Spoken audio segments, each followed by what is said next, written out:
अस्सलाम वालेकुम। Drama serial मेरी शहज़ादी में हर कोई दानिया को नीचा दिखाने की कोशिश कर रहा है और इसमें उसके ससुराल वाले हर हद तक जाने के लिए तैयार हैं। अब इस कहानी में कुछ ऐसा मोड़ आया है कि दानिया के ऊपर उसके ससुराल वालों की तरफ से एक ऐसा इल्ज़ाम लगाया गया है कि दानिया जो अपने शौहर के साथ आजकल नहीं रह रही है तो उसकी वजह उसका एक अफेयर है जो किसी पॉलिटिकल पार्टी के बंदे के साथ चल रहा है। अब ये इल्ज़ाम लगाने के बाद इसका शौहर ख़ुद शहरोज़ प्रेस कॉन्फ्रेंस करेगा और एक और पत्ता फेंकेगा और उसमें यही डिनाई करेगा और ये जताने की कोशिश करेगा कि वो बहुत अच्छे शौहर है और उसकी लड़ाई अपनी बीवी से होने के बावजूद वो उसको सपोर्ट कर रहा है और वो आवाम को, रिपोर्टर्स को ये यकीन दहानी कराने की कोशिश करेगा कि वो और दानिया खुशगवार ज़िंदगी गुजार रहे हैं और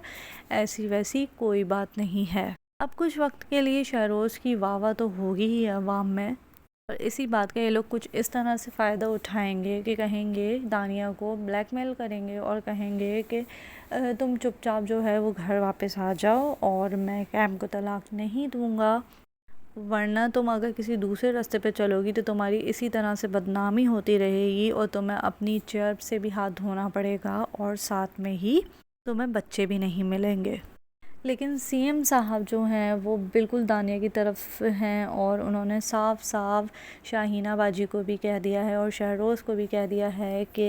हर किसी की इस पार्टी में अपनी अहमियत है और मैं नहीं चाहता कि दानिया अपनी कुर्सी छोड़कर जाए, क्योंकि वो बहुत ज़्यादा पॉपुलर हो चुकी है आवाम में और आवाम उसको ही वोट देना चाहती है, उसी को ही अपने सामने स्पीच करते हुए देखना चाहती है। तो मैं ये चाहता हूँ कि दानिया को तुम लोग अपने घर में वापस लेकर आओ। जैसे कि वो भी पॉलिटिक्स का हिस्सा हैं, वो दानिया की तरफ भी अपनी साइड दिखा रहे हैं और शहरोज़ वगैरह की तरफ भी अपनी साइड दिखा रहे हैं, लेकिन उनका ज़्यादा झुकाव दानिया की तरफ है। वो दानिया को कॉल करेंगे, उससे पूछेंगे कि क्या मसला है, तो दानिया बताएगी उन्हें कि वो खुला लेना चाहती है, लेकिन वो उसको इस बात से साफ इनकार कर देंगे और कहेंगे कि देखो, अवाम तुम्हें पसंद करती है, तुम नहीं जानती कि तुम एक कौन सी पर्सनालिटी बन चुकी हो उनके लिए, तो तुम खुला लेके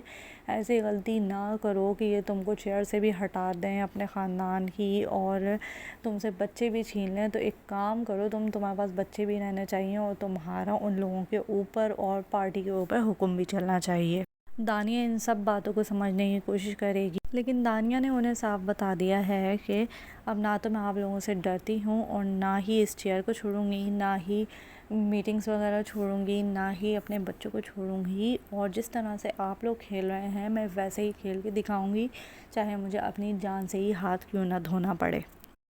तो अगर आपको मेरी वीडियो अच्छी लगी तो लाइक कीजिएगा और इस चैनल को भी सब्सक्राइब कीजिएगा। Thank you. अल्लाह हाफ़िज़।